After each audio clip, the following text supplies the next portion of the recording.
Welcome to the Wellness Tea podcast, where we discuss health and wellness of Black women and women of color. I'm your host, Amber Majestic, and I'm an integrative nutrition health coach for Black women and women of color.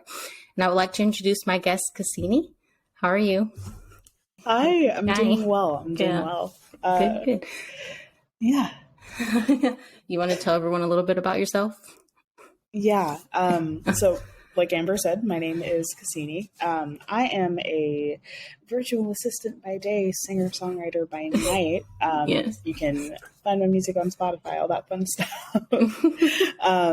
But outside of that, I know Amber, she was actually one of my floor aunts in college. Yeah, like with Heidi, yes. Yep. So we met in college, and I always really just admired her and Thank you.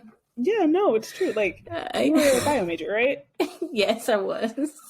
I have no idea how you were able to show up and be supportive and study biology in the midst of all. Just, you were killing the game. Oh, thank you. I appreciate that. Yeah, no problem. So it was, that's how we connected. Both went to the same university, and navigated that university as Black women as best we could. As best as we could. And came out alive. So. Yes, we did. Yeah. Yes, we did. And I can't remember, what was your major in college? I studied psychology. Psychology? I wanted to say music or theater, and both of those were wrong. So, some Florian I was. No, you're good. It made sense because I was always involved with the music program and always I was involved with the theater program my first year, to the point where the director literally was like, "So what can we do to get you to change your major? How much money would it take for you to do that?" And I was like, I seriously considered it, but I was just you know what? The reason I came to college was to study something outside of something that I was familiar with. But that would serve me no matter what field I was in. Whether I did, pursue my career full-time in the arts, which is the goal, and it's what I'm actively doing right now. Or, I did something different. So, yeah. Got it. Yeah. I don't know why. But that's probably makes sense. Is why I probably thought you were a music major. Yeah. Yes. So I'll just start real quick with the first question. What does health mean to you? Gosh. Health is a holistic thing. I think it Agreed. is. It encompasses physical health and wellness, mental health, social health, making sure that I feel like I'm reading a rundown from a textbook, but it's a psychology so true. Major. It's so true. You know that you're not at optimal health as best as you possibly can be if one of those things are off kilter. So physically, I don't feel great when I haven't had water in a couple hours. Yes. I don't feel great when I haven't moved my body in a couple days or a couple weeks. Socially, I don't feel healthy if I feel disconnected from my friends or my family. That's a big one for me. Or if I feel disconnected from myself as a person and haven't spent adequate time caring for my own internal needs. Mentally keeping my brain sharp, not just doom scrolling, but actually reading things that are engaging or, doing crossword puzzles, just learning something new to help that brain elasticity happen.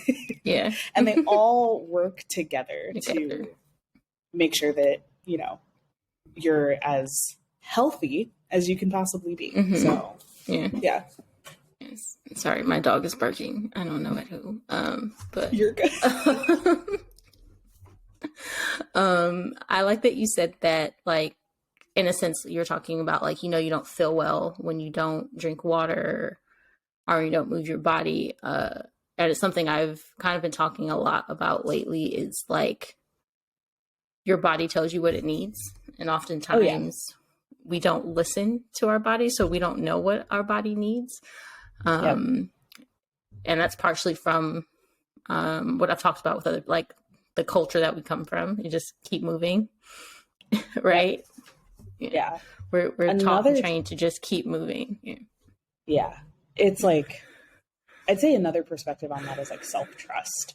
I was just thinking about how like sometimes I don't think we like trust ourselves to really know what we actually need. So obviously we have like a bunch of outside messages about like, this is how you're supposed to go, grind, hustle, like all day, no sleep, bus, club, another club. Like that's how we're taught to function. Like I was gonna say we grew up hearing things like team no sleep and like sleep is for when you're dead. Like and when we have like the opportunity where our body is like, hey, no, this is like what we need, or like, you know, if I don't know if this is something you struggled with, but like sometimes the healthiest thing a person can do is set boundaries, and that's really hard if you don't trust yourself to know what you need. Also, as an Enneagram 2, I don't know boundaries. Gosh, I have mad love for my 2s. I am a 9. So 9s, we know boundaries, but we like harmony and we like peace, so we'll often like self-sacrifice. I thought I was a 2 at first. The motivation is different, but man, like, do we operate real similarly? Yes, we do. Yes, just oh no, go ahead. You said you sit there and I'll sit there and I'll be like, man, I know I need like a good hour to just like go for a walk and not be around people right now, but I don't want to be rude, so I'll just sit here and be upset about the fact that I haven't like done the thing that I know that I need to do for myself. For me, it's more of a like an obligation. Like I put other people's needs before mine. And I know I should be resting, but instead this person asked me to do it. So instead of resting, I'm going to help this person, even though I have work to do myself or rest. And so that's a little difference. But yes, I just put all my needs to the back burner, which I've been working on, but I'm a little better at my boundaries, but not perfect. And then, well, next question, which you kind of answered, but everyone else answers this differently. Because we always talk about health and wellness. So to me, in some senses, they're two different things, but you didn't mention like the holistic approach. Is wellness anything different to you than health? Or I think health for me, I think of health as like trying to get to like not necessarily baseline, but like here's what you need to like function. And wellness is kind of like the next step to that, where you optimize it and you like, I think of like Maslow's hierarchy of needs, where like you take care of those base things, like you take care of your shelter, you take care of the roof over your head, you know, you make sure you have food to eat, you make sure that there's stability there. Like all of that is health, and wellness is kind of like the next pieces that are also very necessary. And like those self-actualization pieces, those identity pieces, like making sure that like you're doing it in the way that's best for you as an individual. Because we all need like sunshine, we all need vitamin D. Like there are certain things health-wise that like just as a human person, we all need. And the wellness piece, that to me is just a lot more variable. So that about like the hierarchy of needs. Do you think that, and this is you saying it made me think of this question, do you think that due to our like cultural histories as like Black people and women of women of color, that because of like, in a sense, like in those hierarchy of needs, that's why our health and wellness is not as prominent or as important? Like we're still trying to get to that self-actualization? Ooh, that is a fantastic question. You know, it's super funny that you asked that, because like I think about weird like side quests that makes a lot of sense to answer it. So we're gonna take a long walk for a short drink of water. I'm okay with that. Have you ever heard like Black people be like, "Oh, therapy is for white people"? Yeah.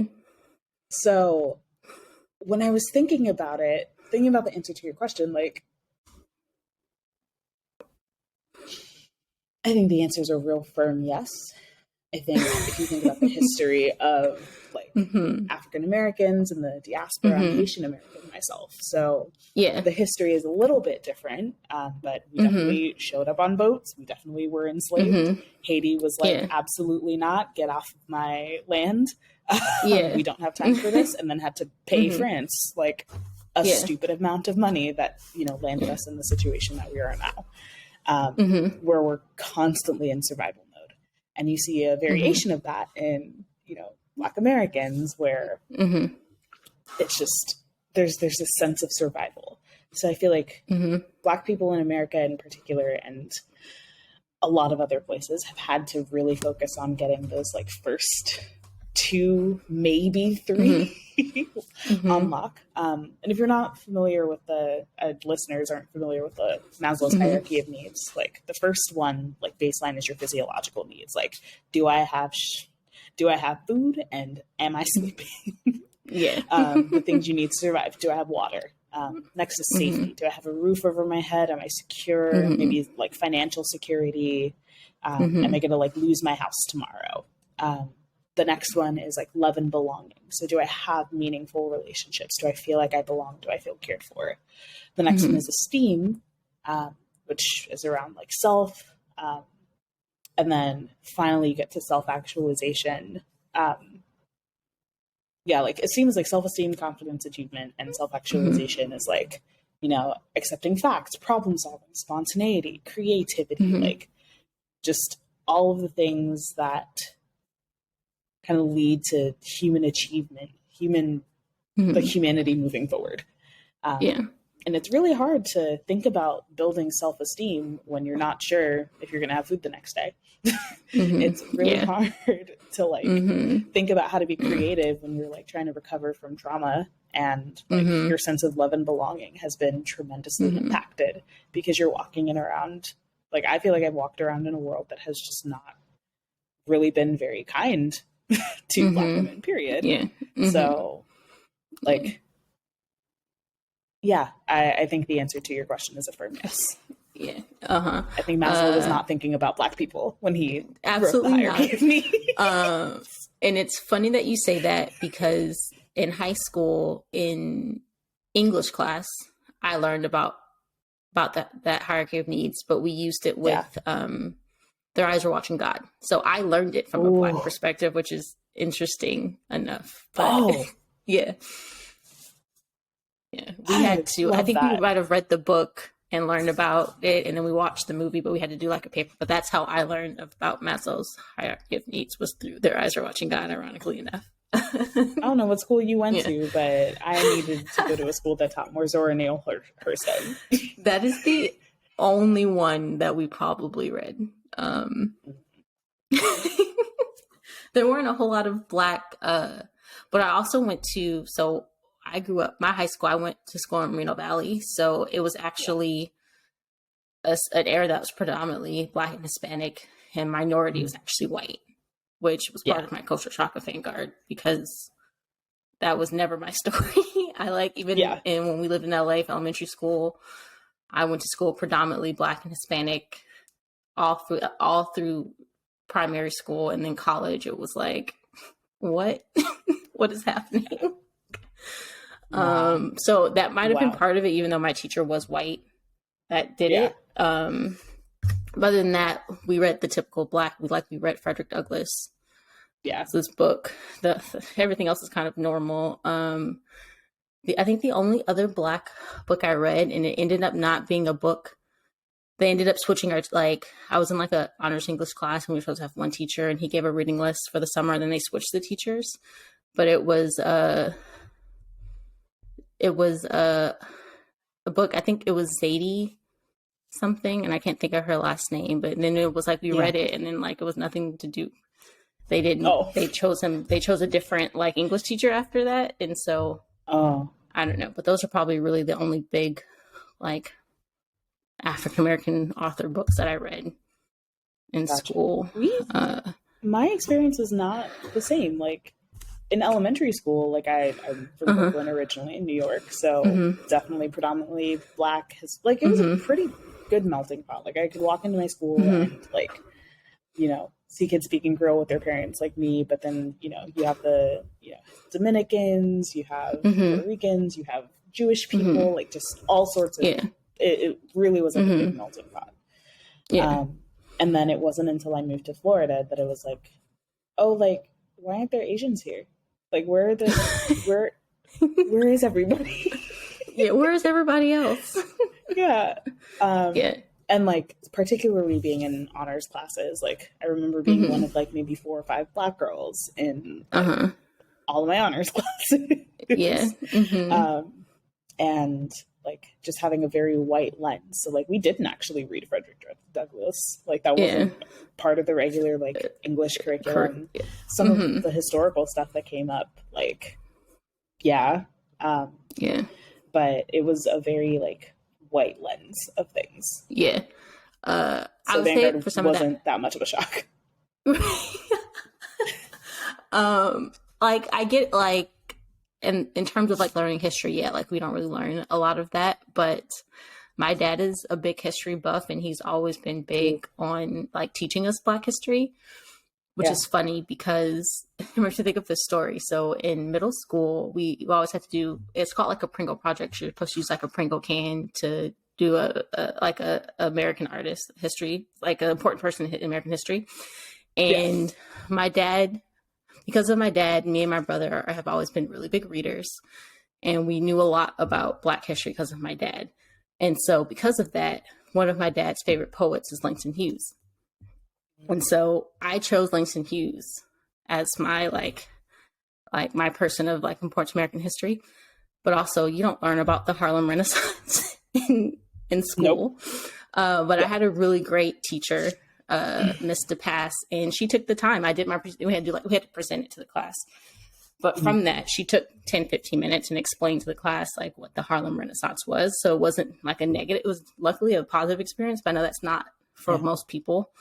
If they share something that's not like in history books, it can be very negative, but she was great. And she took the time to actually give a small lesson on the Harlem Renaissance, which was cool.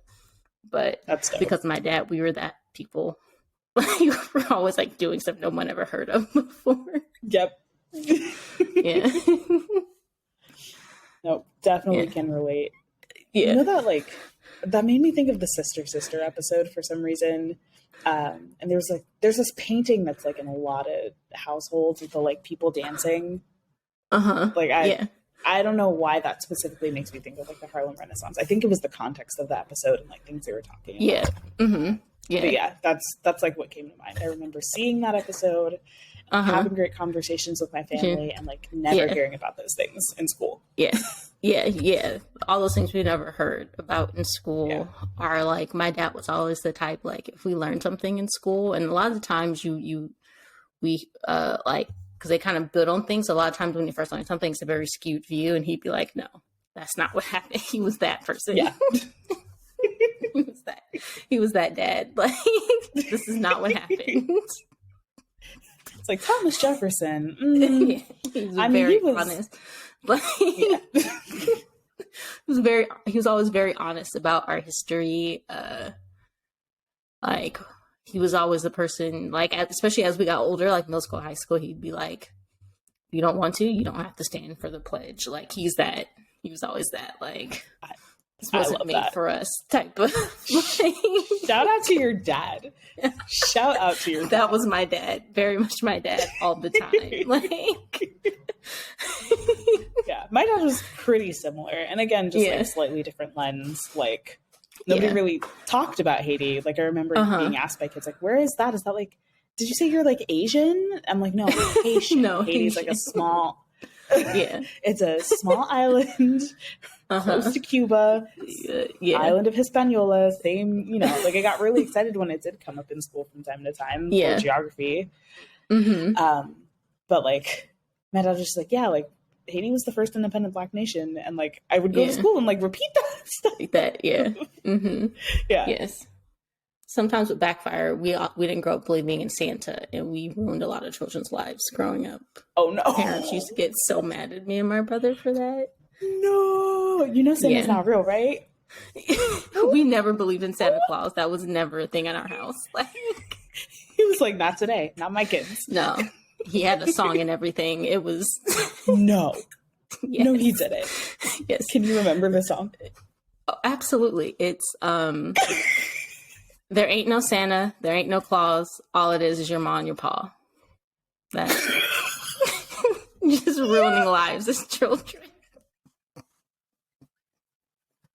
Your dad is cold-blooded for that, but I'm not even a little bit upset. I'm not even a little bit mad at him. I respect his hustle. Can you imagine, like, you teach your child that in, like, in elementary school? It's like, ain't no magic in this Christmas. That is us. Yeah. I can imagine. Horrible. And then we kind of touched on this. Well, actually, no. How do you show up for yourself in like a health and wellness space? Like, what do you do to kind of take care of yourself in this space?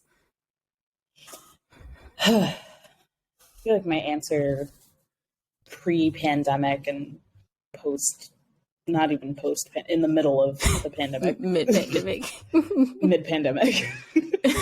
are a little bit different. So I think pre-pandemic, I did not take care of myself as well as I could have. Like, I found ways to stay active, and socially I was a lot more connected. But man, did I have that like go, go, go, run, run, run mentality that made things like really hard. And then moving to Mississippi from California, like that put me in a position where things had to like really slow down, and I had to evaluate quite a bit in my life, like my relationships with people, my relationships with myself, and just different things in my life, and start trimming things that didn't serve me, and like bringing in things, whether it's begrudgingly or like excitedly, that did add and did, add value. So now it's been a little different navigating things in the middle of grief, which is tough. My mom actually passed a couple months ago from cancer. So I feel like I'm like restarting all over again. I try to take walks to like just get my body moving rather than like trying to push myself to do like crazy, high intensity interval training, which, you need, that's good for the heart. That is not where I'm at in my journey right now. I lift weights. I love weightlifting so much. It reminds me that I am strong and capable, and I like being able to push past like my mental limits. So weightlifting has always been like really good for me. Journaling is a big one. Like I feel off if I don't journal. That's something I picked up. I've always been a journaler, and I've been like on and off about it, but times where I don't journal, I definitely feel less connected to myself, and times where I am journaling really regularly, like I have a healthy outlet to process and stuff. Therapy's great. Therapy's wonderful. I had someone tell me like, oh girl, like you love you a support group. Like I have never therapy or like support groups for things. Like I went through a divorce and like found a support group, and found a grief support group to pop into from time to time. Because it's just nice to be able to talk to people in a similar stage as you. And navigating similar things. So right now that's what that looks like. I think pre-pandemic, I wasn't really thinking a ton about it. Towards the beginning, it was like this relentless, like I need to fix myself because I'm seeing everything that is wrong with me and everything that I hate. And now it's like, I can't keep running full force trying to get on the self-improvement train and make myself like force myself into this mold of a human being that like I'm just not there. So I need to take care of myself where I am, how I Mm-hmm. am, and sometimes do get up and like do things that I may not Yeah. want to do in the moment that I know I'll Mm-hmm. thank myself for later. Mm-hmm. But still like finding that balance between like doing hard things and being kind to myself and gentler than I might have been before. Mm-hmm. Yeah. Yeah. That's good. I like that one that you notice that you feel different, like when you journal, like you feel off. And also, I think you very similar to everybody else, kind of in this pandemic, it gave everybody time I don't know if I would say too much time, but gave us a lot of time of like self-reflection, because all we Yeah. did was kind of sit at home. Yeah. And you just kind of had to like face yourself in a sense. Yep. And kind of like deal with all of that. I know I that like for could me, not yeah. run. Yeah, you couldn't run anywhere. All you had to do was Yeah. deal with yourself. Yeah. And I noticed for myself that I required like a morning routine. Like I have to take time in the morning to myself before dealing with everything else, especially, and even just like during the pandemic, getting into a different room. Because when the pandemic started, I all of a sudden became working from home. And because out of respect for me being in like a roommate situation, like I worked in my bedroom. And so Yeah. like getting myself up and out of my bedroom, sit in the living room, have a cup of tea before you start work, like that, like moving around spaces. And then like when I could, like if she was at work, I would sit in the living room and work, or sit in our like dining room space area to like work, to like give myself some more space and out of my bedroom. Because then it's like I work and sleep in the same space, which I don't think is healthy. At least it wasn't Yeah. healthy for me. Like separate kind of like where you work, where you sleep. Yep. Yeah. There are like Mm-hmm. studies around that. But I so agree. Like I Yeah. literally included in my budget just like extra space and margin to like once things were opening and it was safe and Mm-hmm. like, you know, Mm-hmm. not with a ton of frequency Mm-hmm. earlier in it, with a little more frequency now, like just taking once a week, going to a coffee shop, masked up, Mm-hmm. and Yeah. just like getting outside of my Yeah. home. Yeah. Because I just, it really took a toll mentally to just not. Mm-hmm. And I'm someone who loves home. Like I'm pretty Mm-hmm. introverted. Like Me I too. like my space. Mm-hmm. Mm-hmm. But I'd kind of undergone so much major life change in one chunk of Mm-hmm. time that Mm-hmm. like I felt uncomfortable even in my own spaces, if that makes Mm-hmm. sense. Yeah. Um, Mm-hmm. you know, like again, that sense of safety and stability had been Mm-hmm. shaken so often that it was hard to kind of stay in one place at one Yeah. time. Mm-hmm. So kind of creating a rhythm where Yeah. it's like, okay, like your home is safe and that's where you can rest. Mm-hmm. This coffee shop is safe and that's where you can like work and focus undisturbed. Mm-hmm. Yeah. You know, you have space for connection here. When you go home, Mm-hmm. like you have your office space and you can work there. Mm-hmm. Or you have your living room. Like you like just reorienting to a sense of like safety again. Yeah. Mm-hmm. Yeah. Rather than home being associated with like stress and panic and like Mm-hmm. feeling trapped. Yeah. Actually, like pre-pandemic, I actually used to like, because I graduated grad school in the middle of the pandemic in 2020, but Oh my gosh. pre-pandemic, yeah, How? but pre-pandemic, I would do that. Like I would work, to get out of the house. Like on my days off from work, I would go to a coffee Yeah. shop, and so the pandemic kind of took that away from me. Like, Yep. now I got to do all of this. So it was like school, work, sleep, like all in the same space. Yep. And so, and also funny that you mentioned this.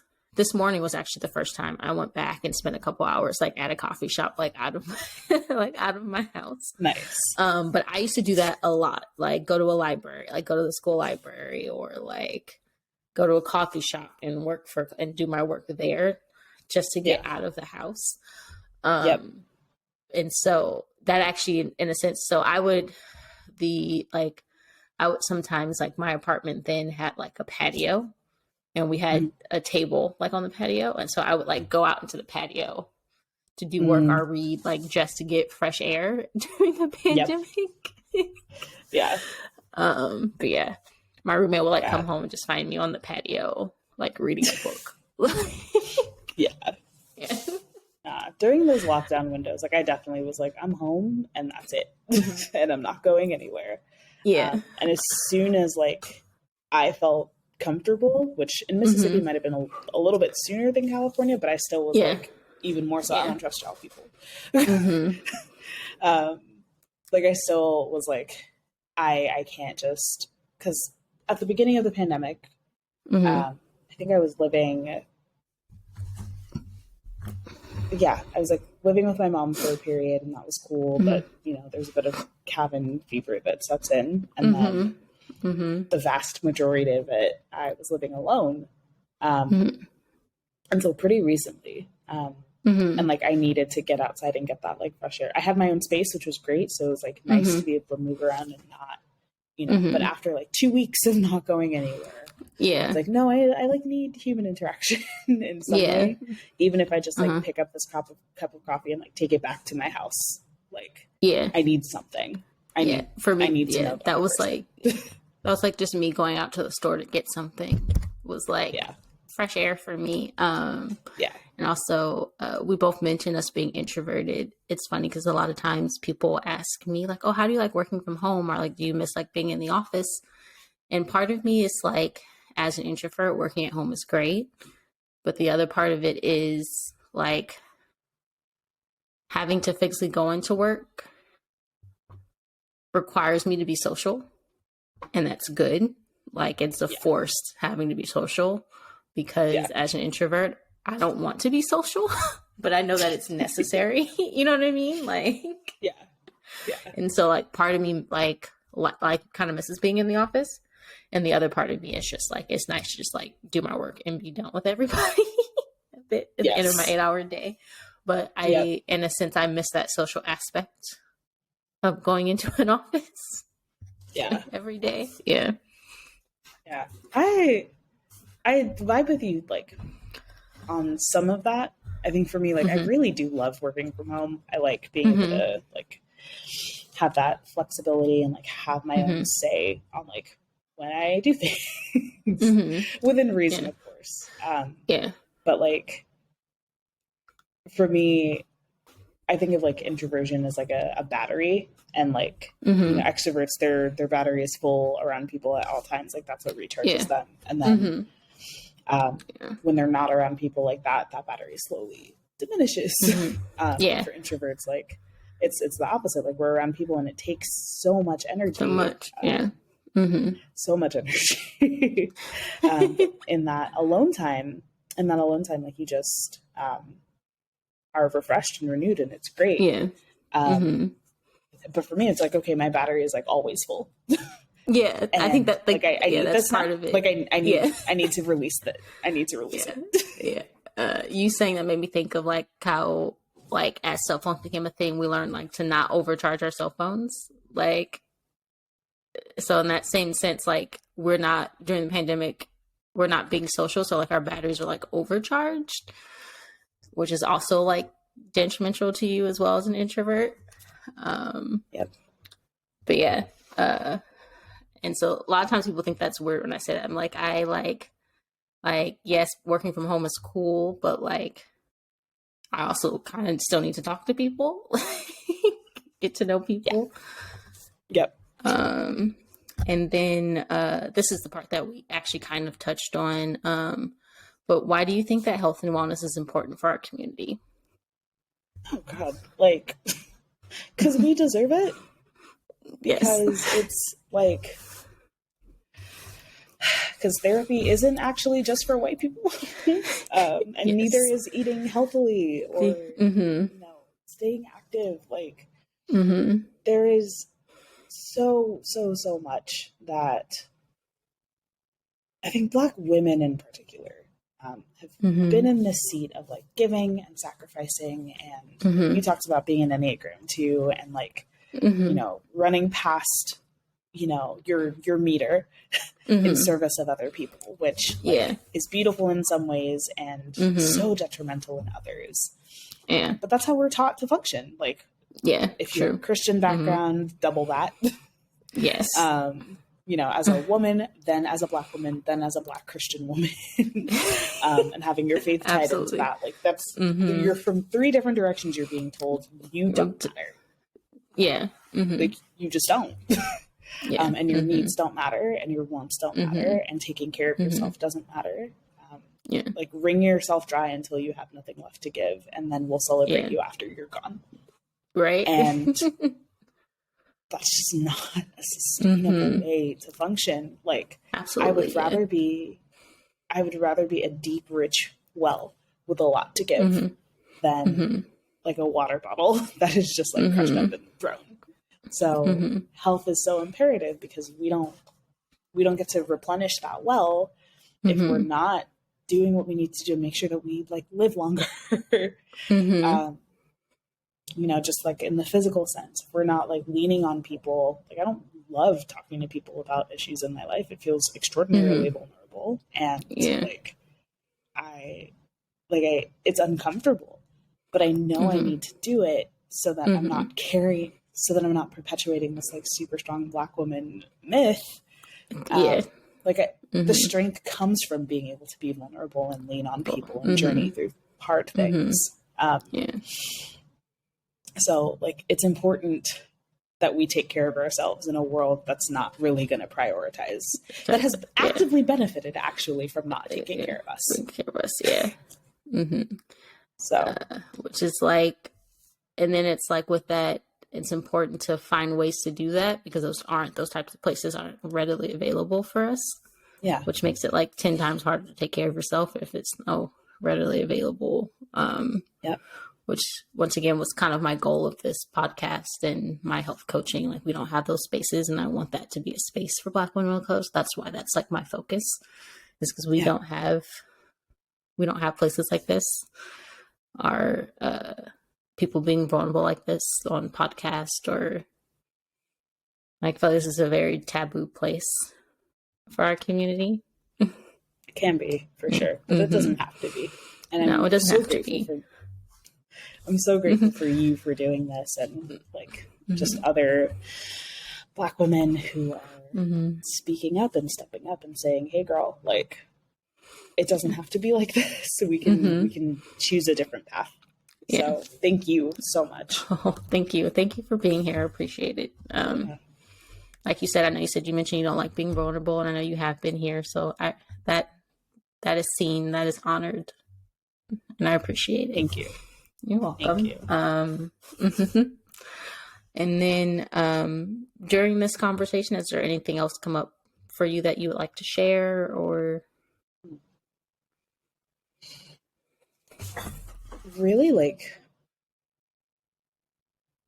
just a question for you, like, if there's like one major takeaway from anything that like we've talked about, or like anything that you've stumbled upon for like yourself, or like for other Black women listening, like what's something that you would want people to walk away with today? I think that a lot of the conversations that we have had today have come around in a sense of like boundaries. Like I feel like a lot of our conversations kind of have directly talked about or kind of circled around this idea of boundaries and prioritizing yourself. And I think that is a good takeaway, because I also think it's a good place to start for like Black women of color. I think once we not even, because I think a lot of times we know our boundaries, but we don't express our boundaries. Like we'd be like, oh, this is a boundary for me, but I'll do it. Like, and then because we keep doing it, that we're not setting a precedence of like, this is a boundary. And which is like, and then a lot of times when a boundary is pushed, we get upset at the person, but part of it's like our own fault. They don't know unless you set the boundary. You know what I mean? Yep. Like they don't know it's a boundary because you didn't express yourself that this is a boundary. Yep. And I think for myself, that's a big thing. Like a lot of times there's a boundary that I don't express and I can't be mad at anybody but myself. And I think that's a big thing for our community is like expressing those boundaries. And then, and especially for Black women, I think that part of the reason why it's hard for us to express our boundaries is we don't want to be seen as like the angry Black woman. Yep. And so it's like, I'm just going to let this slide so I don't feed into your stereotype of what you already perceive of me. Yeah. And so I think that it's important for us to, and I don't necessarily know how you can combat how someone else thinks of you as an angry Black person. And then it's like, part of that is sometimes we do it in a sense for safety. You know what I mean? Yeah. Like we bypass that boundary. You're going to think I'm an angry Black person or angry Black woman. So I'm going to let you like jump this boundary so that at the end of the day that I'm safe. You know what I mean? Yeah. And then it's like this downward spiral of like, there's just a boundary, but then it was like my safety. And so kind of back again to like your, like the hierarchy of needs, like boundaries are important, but you have to deal with your safety first. And so and then it makes you think of like how so much of our health and wellness is not, in a sense, out of our control. Because we can't control other people. We can't, like, kind of like the structure of our society makes it kind of hard for us to like set boundaries in that sense. You know what I mean? Yeah. No, 100%. Yeah. Like, I'd had a discussion with my partner the other day, literally yesterday, actually. And like, wonderful guy, like super just supportive and like just a good person to his point. And he had said something that just like didn't super sit well with me. I didn't really like the way that it was delivered. And like, you know, that happens in relationships. Yes. And I thought of like the version of me pre working on boundaries and just pre taking care of myself. That would have been like, all right, I'm gonna let that slide. I don't want us to like I don't want my sense of safety and security or my desire for love and belonging to be threatened. So I will stay quiet. And times in past relationships where I did do exactly that, only for it to backfire tremendously and for that sense of safety and love and belonging to be completely jeopardized by my own hand. So this time around in this relationship, I was like, nope, we're not doing that anymore. And I spoke up and I was just like, hey, I didn't love the way that was communicated. I think that could have been done a little bit differently. It didn't sit super well with me. And he asked me like, oh, like, are you angry? And I was like, yeah, yes, I am. I'm really angry that you said that way. And I'd like walked away from that moment. And typically like I would be ruminating and like, oh my God, like, how could I say that? Like, how could I be mad? Like anger is bad. And I just sat and I was like, I'm so proud of myself. I had every right to be upset. I had every right to be angry. I had every right to express that. And like, thankfully he heard it and he received it and we were able to like come back around it. But like doing the scariest thing possible, like in safe relationships, because there are some unsafe relationships where like the only safe thing to do is remove yourself, period. But like, that was a moment where it was like, it wasn't necessarily about like what he said or what he did or in that moment, but it was about what I was willing to tolerate, what I was willing to accept for myself. So I have to remind myself like boundaries are not just about like, they're not about telling people what to do or, you know, like trying to make people behave in a particular way. It's about communicating like, hey, this is what I need. This is what I expect. And it's okay if you can't do that, but here's what I'm going to do if I'm not able to get that need met, or if I'm not able to be respected in the way that I need to be respected, or if, you know, if I'm not able to get what I needing from this, then I'm going to have to take a different course of action or remove myself or, whatever it's a lot more about us than it is about the other person. Yeah. And that kind of gives back some of the agency that I think, particularly for Black women, like we've had a lot of agency taken from us, and boundaries are a way of getting that back. Yeah, absolutely. I agree with that.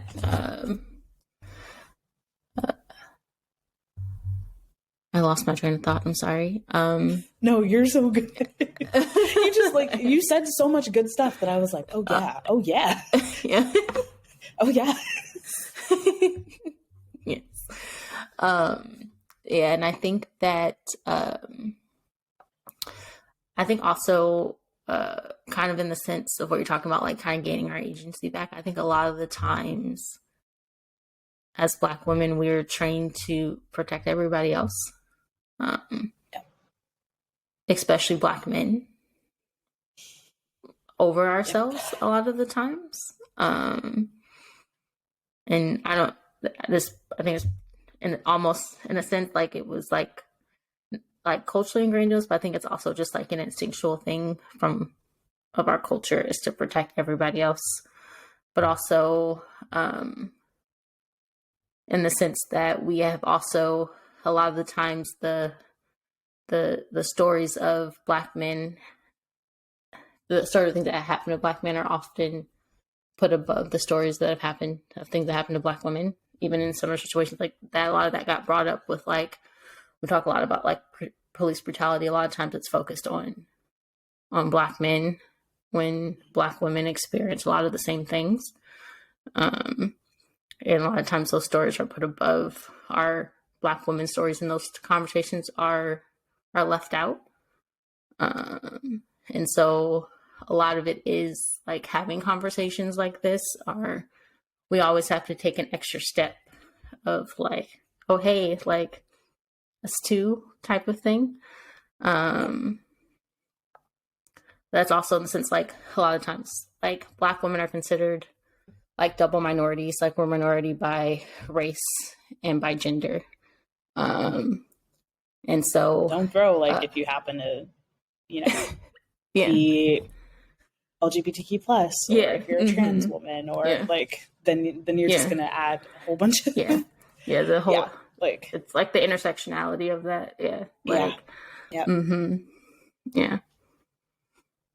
It's tough to navigate. Definitely. It's easier when we can support each other through it and like navigate it together and have conversations like these. And my hope is that these conversations spark to like proactive action, like Black women, take care of yourselves, speak up for yourselves. Get around people who are safe for you. And Black men, I love y'all. Like my partner is a Black man. And that's he's mixed and very like interesting experience navigating life with him and like his identity as like a mixed person, but specifically Black and white and all of the stuff that comes with that. But like, I really do believe Black men have a responsibility to like be the example of like, this is what it looks like to support and honor and respect Black women. Like, listen when we say, hey, that hurts. Maybe don't do that. I think it's like slowly getting there, but it's taking some time. Like it's also become, I've noticed like a bigger movement, even like on social media. Like one of my favorites is the nap ministry. Yes. They're my favorite. I took a nap right before this. It was great.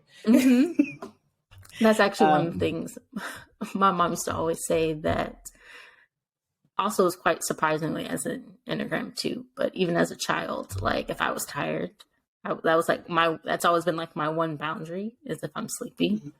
I'm sleepy and there's nothing you can do. And my mom's like, you could be at somebody else's house.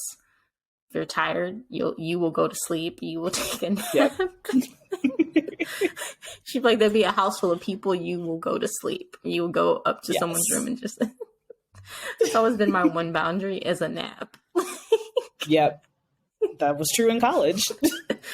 I will tell you that. I did notice. Yes, I'm tired. Like, and there's nothing, I get in a whole mood, like, if I'm sleepy. Like, Yep.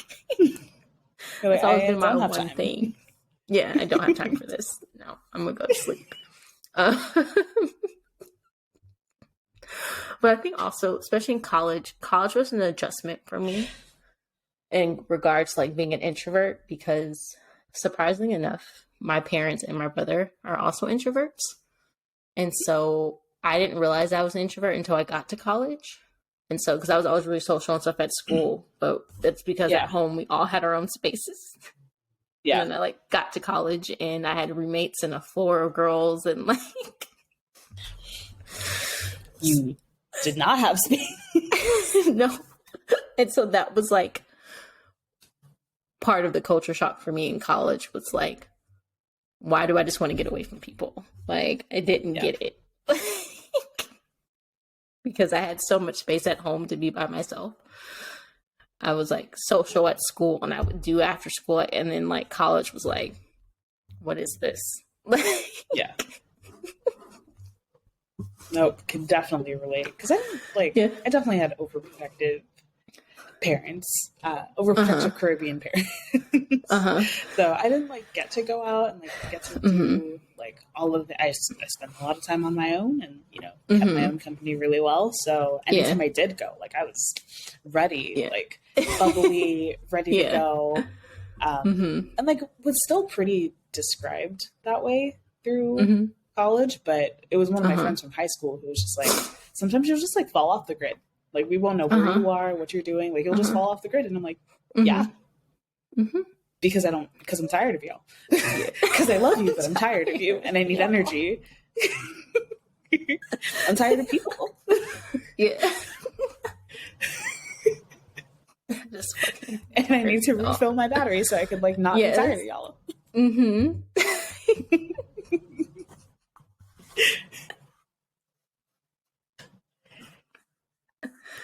That is great. I keeps it real. You do.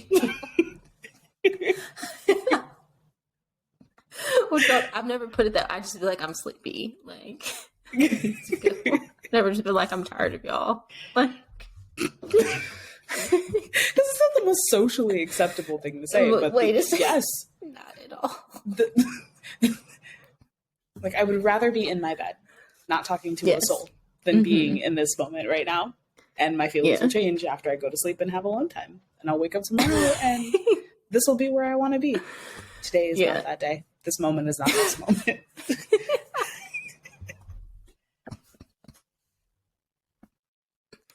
That is great.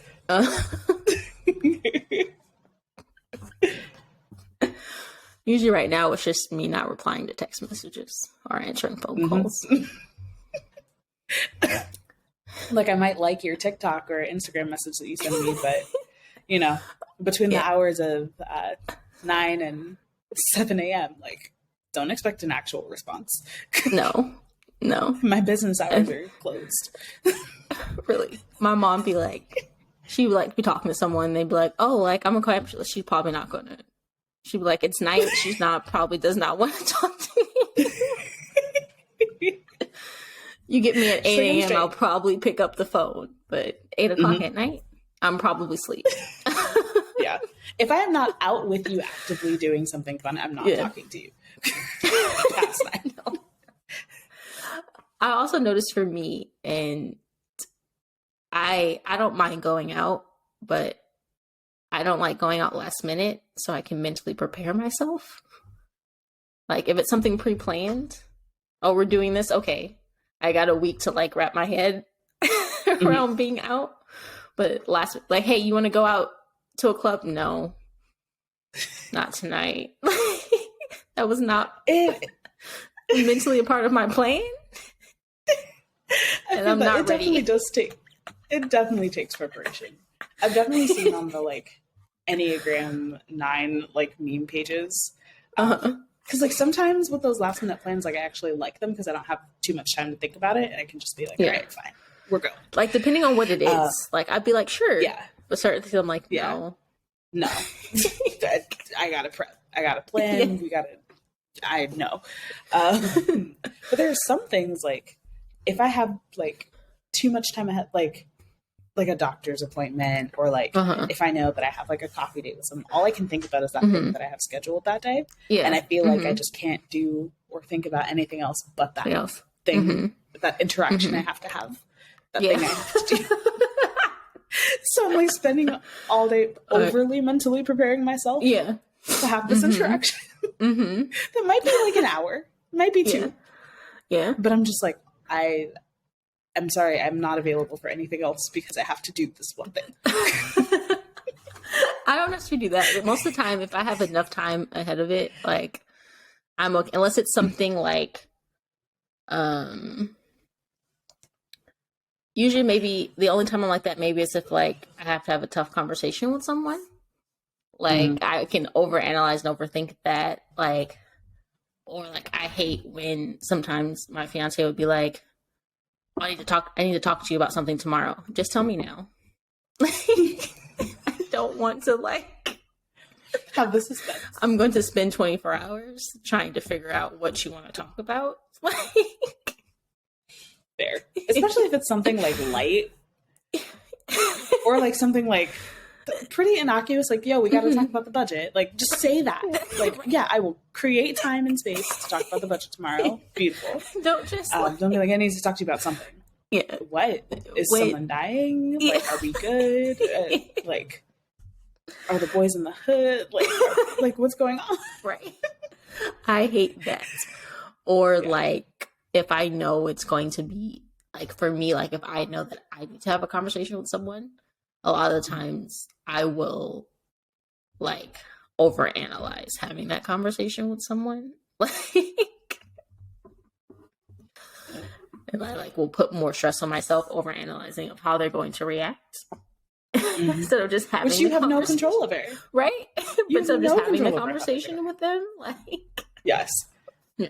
Do you have practice conversations? Like, do you talk it mentally out, like, in my head? Okay. Yes, I do. Like, okay, so I'm gonna say this, and if they respond A, then here's my response for that. If it goes left and they respond this way, then you know I might have to throw hands. If they respond like B, we can have like a moderate conversation. Like, you know, okay, they said this. Well, I can reply like this. Yeah. Yes. Or I just be like, I know there's just going to. Oh no, go ahead. Oh no, so are like, for me, it's like more so of like, for me, the tough conversation is knowing that they're not going to like this conversation. And I'm like, oh, they're probably going to react this certain way because of this topic. And I just put it off. Yep. Yes. I heard like a random fact about Prince that he actually used to like write his comebacks ahead of time for like confrontation. Like he just had like a book that he could just pull out at any time. Yes. I don't know how true this is, but it also sounds like exactly the kind of thing Prince would do. But it's also like, how do you know what someone's going to say to have like a comeback? You know what? If you stay ready, you don't ever have to get ready. How about that? Can you just imagine like having this thing and be like, that wasn't on the list? Like, have a comeback for that? I can't. I really need to see if this is true. Because I'm fascinated to see how it worked out for him. Like, because you can't know everything someone's going to say, but you're like, I have this list of comebacks, and then someone says something you don't have a comeback for on your long list of like comebacks. Like, I wasn't ready for that. I wasn't prepared. Come talk to me in 24 hours, one business day, and I'll have a comeback for you. I'll have a comeback. In the meantime, purify yourself in the waters of Lake Minnetonka. How about that? And like, the two in me would be like paranoid that they're going to ask a question I don't have a comeback for. Like, that's what I'm going to I'm going to be like, I have all these answers, but they're going to ask me something I'm not prepared for. That's the one. Well, this has been great. I really appreciated this extended cut. This was like an hour long. Yes. It's going to be a great edit, though. It's going to be a great edit. Yeah. Yes. I just got to cut out that middle of me talking with my shots. I'm gonna do what we talked about, though, and hold my boundaries and get myself to sleep. So okay. All right. Thank you again so much for joining me. Thank you too. This was yes. so great. This was so great. Thank you again for having me. I feel like we need to have more conversations together. Please and thank you. Yes. I feel like we need to talk more. We don't talk often enough, I feel like. We don't. Yes. All right. This has been another crazy episode, apparently, of the Wellness Tea Podcast. This is like I don't know what happened on this one, but thank you again, Kaciny, for joining us, and I'll see you guys next time. Thank you.